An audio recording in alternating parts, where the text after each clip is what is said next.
नमस्कार। किस्सा गोई के YouTube चैनल पे आपका स्वागत है। हिंदी में एक से बढ़कर एक कहानियां लिखी गई हैं, जिनमें से कुछ को क्लासिक का दर्जा प्राप्त है। ऐसी ही क्लासिक कहानियों की सीरीज में हम आज लेकर आए हैं मुंशी प्रेमचंद की लिखी कहानी नमक का दारोगा। जब नमक का नया विभाग बना और ईश्वर प्रदत्त वस्तु के व्यवहार करने का निषेध हो गया, तो लोग चोरी छिपे इसका व्यापार करने लगे। अनेक प्रकार के छल प्रपंचों का सूत्रपात हुआ। कोई घूस से काम निकालता था, कोई चालाकी से।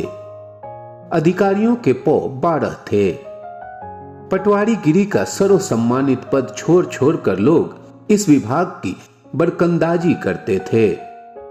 इसके दारोगा पद के लिए तो वकीलों का भी जी ललचाता था।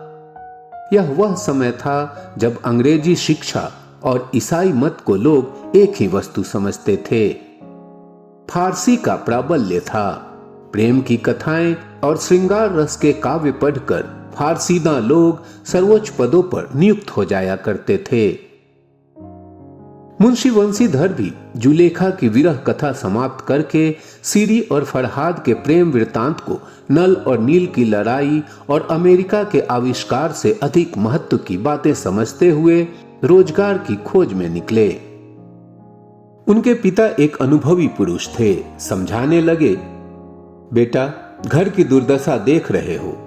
ऋण के बोझ से दबे हुए हैं। लड़कियां हैं, वे घास फूस की तरह बढ़ती चली जाती हैं। मैं कगारे पर का वृक्ष हो रहा हूं, न मालूम कब गिर पड़ूं। अब तुम ही घर के मालिक मुख्तार हो। नौकरी में ओहदे की ओर ध्यान मत देना, यह तो पीर का मजार है। निगाह चढ़ावे और चादर पर रखनी चाहिए। ऐसा काम ढूंढना जहां कुछ ऊपरी आय हो। मासिक वेतन तो पूर्णमासी का चांद है, जो एक दिन दिखाई देता है और घटते घटते लुप्त हो जाता है। ऊपरी आय बहता हुआ स्रोत है, जिससे सदैव प्यास बुझती है।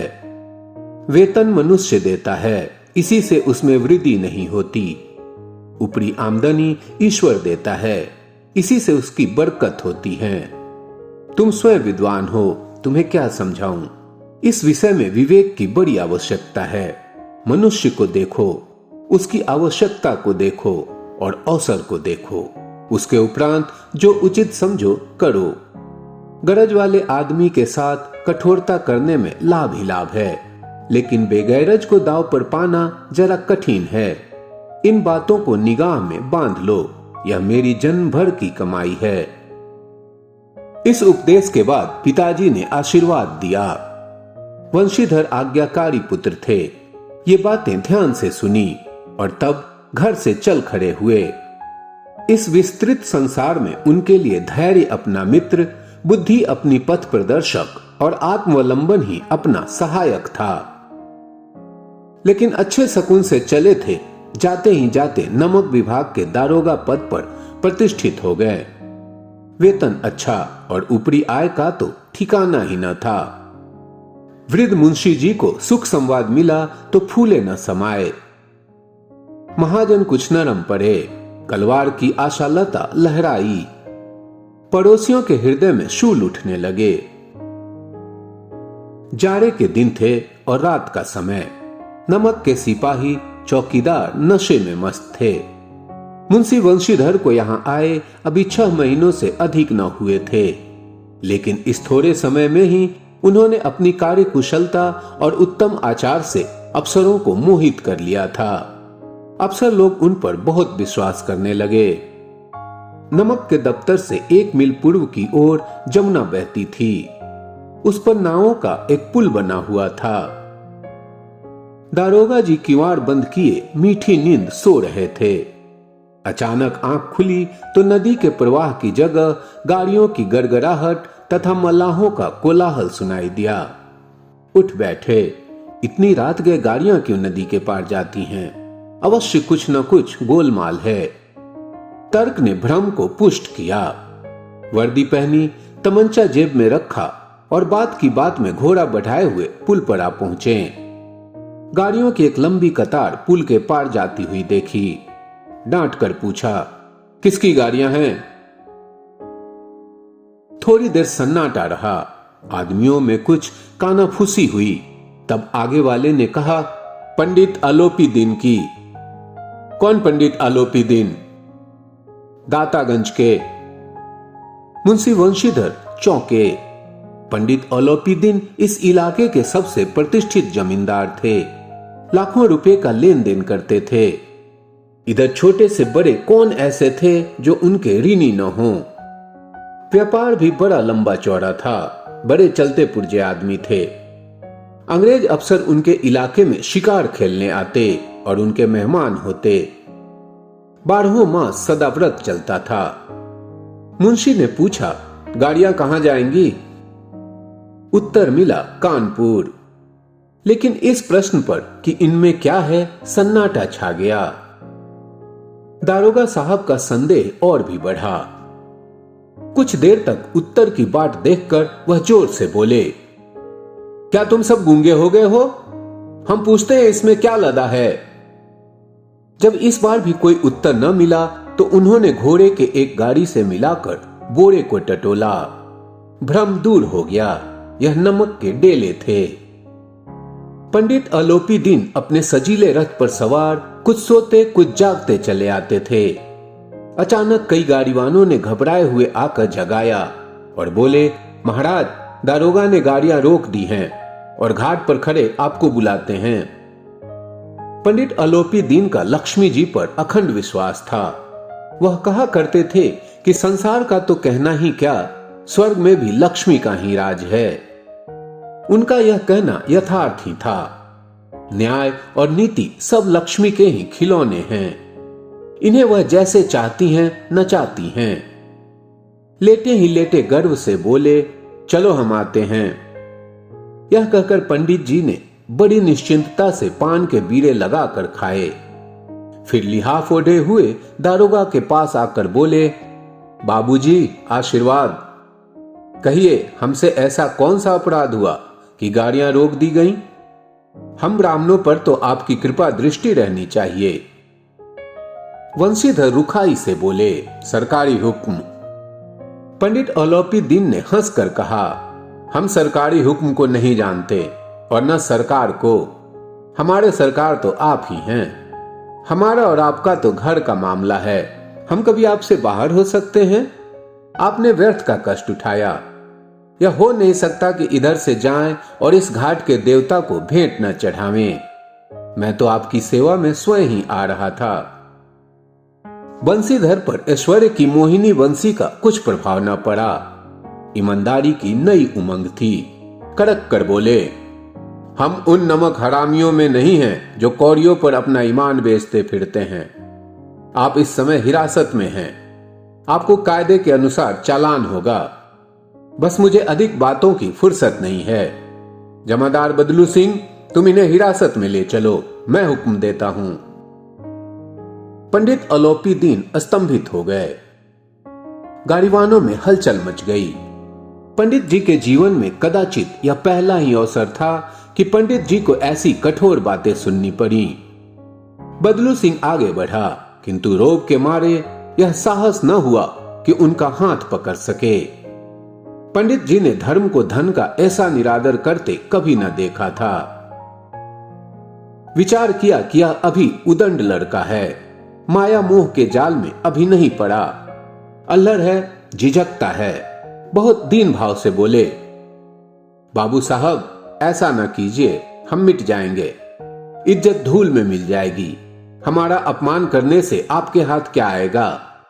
हम किसी तरह आपसे बाहर थोड़े ही हैं।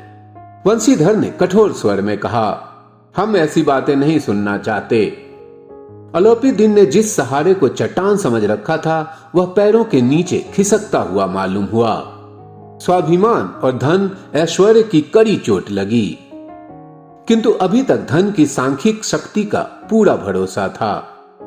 अपने मुख्तार से बोले, लाला जी, 1000 के नोट बाबू साहब को भेंट करो। आप इस समय भूखे सिंह हो रहे हैं। वंशीधर ने नरम होकर कहा, 1000 नहीं, 1,00,000 भी मुझे सच्चे मार्ग से नहीं हटा सकते। धर्म की इस बुद्धिहीन उदंडता और देव दुर्लभ त्याग पर मन बहुत झुंझलाया।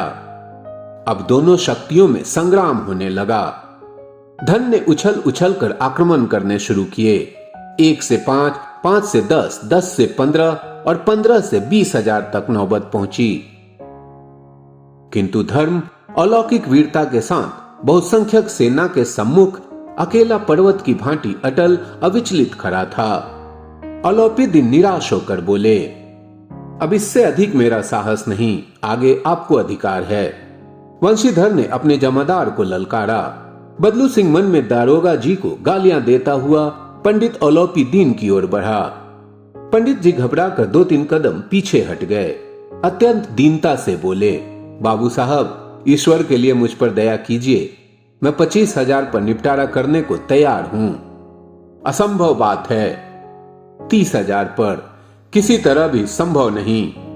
क्या 40,000 पर भी नहीं? 40,000 नहीं, 40 लाख पर भी असंभव है। बदलू सिंह, इस आदमी को हिरासत में ले लो। अब मैं एक शब्द भी सुनना नहीं चाहता। धर्म ने धन को पैरों तले कुचल डाला। अलोपीदीन ने एक हष्ट पुष्ट मनुष्य को हथकड़ियां लिए हुए अपनी तरफ आते देखा।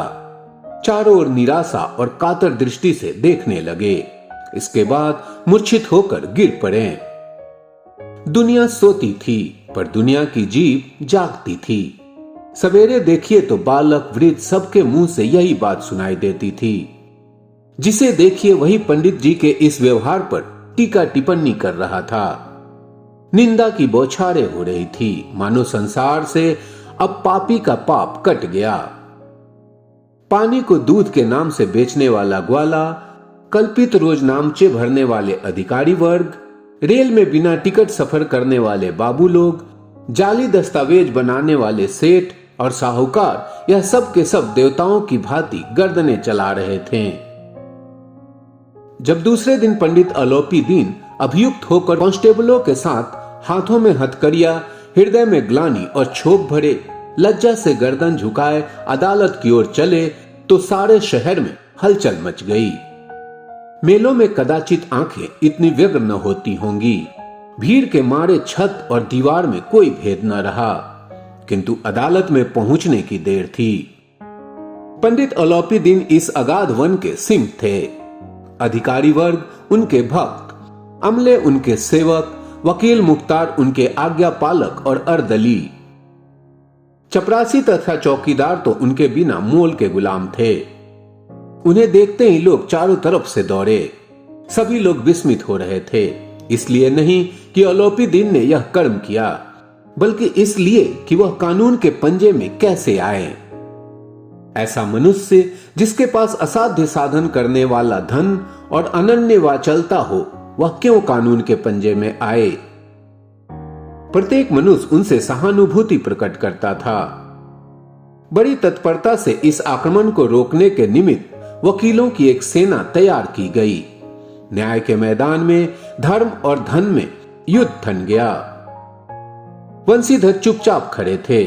उनके पास सत्य के सिवा न कोई बल था, न स्पष्ट भाषण के अतिरिक्त कोई शस्त्र। गवाह थे, किंतु लोभ से डवाडोल। यहां तक कि मुंशी जी को न्याय भी अपनी ओर कुछ खींचा हुआ दिख पड़ता था। वह न्याय का दरबार था, परंतु उसके कर्मचारियों पर पक्षपात का नशा छाया हुआ था। किंतु पक्षपात और न्याय का क्या मेल? जहां पक्षपात हो वहां न्याय की कल्पना नहीं की जा सकती। मुकदमा शीघ्र ही समाप्त हो गया। डिप्टी मजिस्ट्रेट ने अपनी तजवीज में लिखा, पंडित अलोपीदीन के विरुद्ध दिए गए प्रमाण निर्मूल और भ्रमात्मक हैं। वह एक बड़े भारी आदमी हैं। यह बात कल्पना के बाहर है कि उन्होंने थोड़े लाभ के लिए ऐसा दुस्साहस किया हो। यद्यपि नमक के दारोगा मुंशी वंशीधर का अधिक दोष नहीं है, लेकिन यह बड़े खेद की बात है कि उसकी उदंडता और विचारहीनता के कारण एक भले मानुष को कष्ट झेलना पड़ा। हम प्रसन्न हैं कि वह अपने काम में सजग और सचेत रहता है, किंतु नमक के मुकदमे की बढ़ी हुई नमक से हलाली ने उसके विवेक और बुद्धि को भ्रष्ट कर दिया। भविष्य में उसे होशियार रहना चाहिए। वकीलों ने यह फैसला सुना और उछल पड़े। पंडित अलोपीदीन मुस्कुराते हुए बाहर निकले। स्वजन बांधवों ने रुपए की लूट की। उदारता का सागर उमड़ पड़ा। उसकी लहरों ने अदालत की नींव तक हिला दी। जब वंशीधर बाहर निकले तो चारों ओर उनके ऊपर व्यंग्यबाणों की वर्षा होने लगी। चपरासियों ने झुक झुक कर सलाम किए, किंतु इस समय एक कटु वाक्य, एक एक संकेत उनकी वरदाग्नि को प्रज्वलित कर रहा था। कदाचित इस मुकदमे में सफल होकर वह इस कदर अकड़ते हुए न चलते। आज उन्हें संसार का एक खेदजनक विचित्र अनुभव हुआ। न्याय और विद्वता, लंबी चौड़ी उपाधियां, बड़ी बड़ी दाढ़ियां, ढीले चोगे एक भी सच्चे आदर का पात्र नहीं हैं। वंशीधर ने धन से बैर मोल लिया था, उसका मूल्य चुकाना अनिवार्य था। कठिनता से एक सप्ताह बीता होगा कि मुअत्तली का परवाना आ पहुंचा। कार्यपरायणता का दंड मिला। बेचारे भग्न हृदय शोक और खेद से व्यथित घर को चले। बुढ़े मुंशी जी तो पहले से ही कुड़बुड़ा रहे थे कि चलते चलते इस लड़के को समझाया था, लेकिन इसने एक न सुनी, सब मनमानी करता है। हम तो कलवार और कसाई के तगादे सहें, बुढ़ापे में भगत बनकर बैठे और वहां बस वही सूखी तनख्वाह। हमने भी तो नौकरी की है और कोई ओहदेदार नहीं थे, लेकिन काम किया, दिल खोल कर किया, और आप ईमानदार बनने चले हैं। घर में चाहे अंधेरा हो, मस्जिद में अवश्य दिया जलाएंगे। खेद ऐसी समझ पर पढ़ना लिखना सब अकारथ गया। इसके थोड़े ही देर बाद जब मुंशी वंशीधर इस दुरावस्था में घर पहुंचे और बुढ़े पिताजी ने समाचार सुना तो सिर पीट लिया। बोले, जी चाहता है कि तुम्हारा और अपना सिर फोड़ लूं। बहुत देर तक पछता पछता कर हाथ मलते रहे। क्रोध में कुछ कठोर बातें भी कहीं, और यदि वंशीधर वहां से टल न जाता तो अवश्य यह क्रोध विकट रूप धारण करता। वृद्ध माता को भी दुख हुआ। जगन्नाथ और रामेश्वरम यात्रा की कामनाएं मिट्टी में मिल गईं। पत्नी ने कई दिनों तक सीधे मुंह बात तक नहीं की। इसी प्रकार एक सप्ताह बीत गया। सांध्य का समय था। बुढ़े मुंशी जी बैठे बैठे राम नाम की माला जप रहे थे। इसी समय उनके द्वार पर सजा हुआ रथ आकर रुका। हरे और गुलाबी पर्दे, पछैये बैलों की जोड़ी, उनके गर्दन में नीले धागे, सिंह पीतल से जड़े हुए, कई नौकर लाठियां कंधे पर रखे साथ थे। मुंशी जी आगवानी को दौड़े। देखा तो पंडित अलौपीदीन हैं। झुककर दंडवत की और लल्लो चप्पो की बातें करने लगे। हमारा भाग्य उदय हुआ जो आपके चरण इस द्वार पर आए। आप हमारे पूज्य देवता हैं। आपको कौन सा मुंह दिखावें? मुंह में तो कालिख लगी हुई है, किंतु क्या करें, लड़का अभागा कपूत है। नहीं तो आपसे क्या मुंह छिपाना पड़ता। ईश्वर निसंतान चाहे रखे, पर ऐसी संतान न दे। अलौपीदीन ने कहा, नहीं भाई साहब, ऐसा न कहिए। मुंशी जी ने चकित होकर कहा, ऐसी संतान को और क्या कहूं।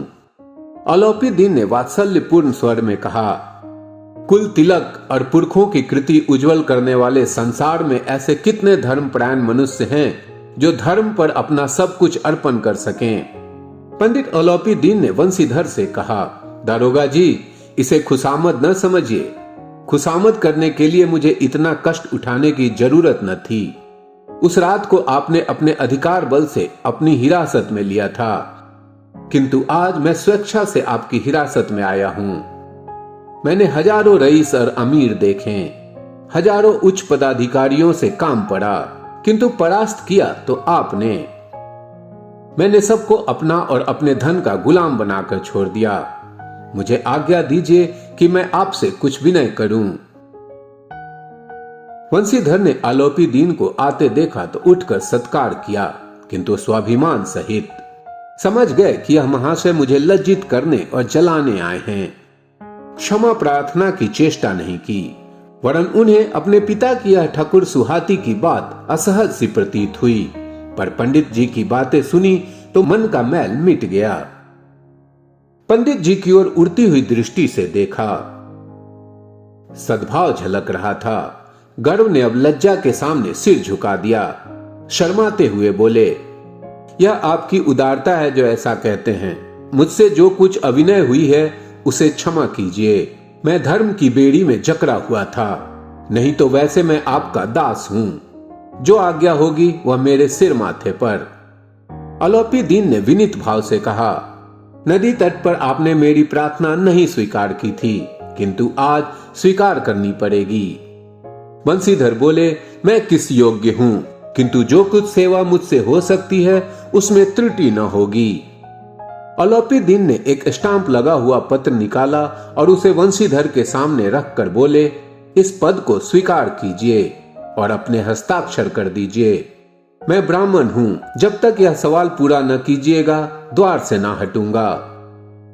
मुंशी वंशीधर ने उस कागज को पढ़ा तो कृतज्ञता से आंखों में आंसू भर आए। पंडित अलोपीदीन ने उनको अपनी सारी जायदाद का अस्थाई मैनेजर नियुक्त किया था। 6000 वार्षिक वेतन के अतिरिक्त रोजाना खर्च अलग, सवारी के लिए घोड़ा, रहने को बंगला, नौकर चाकर मुफ्त। कंपित स्वर में बोले, पंडित जी, मुझ में इतनी सामर्थ्य नहीं है कि आपकी उदारता की प्रशंसा कर सकूं, किंतु ऐसे उच्च पद के योग्य नहीं हूं। अलोपीदीन हंसकर बोले, मुझे इस समय एक अयोग्य मनुष्य की ही जरूरत है।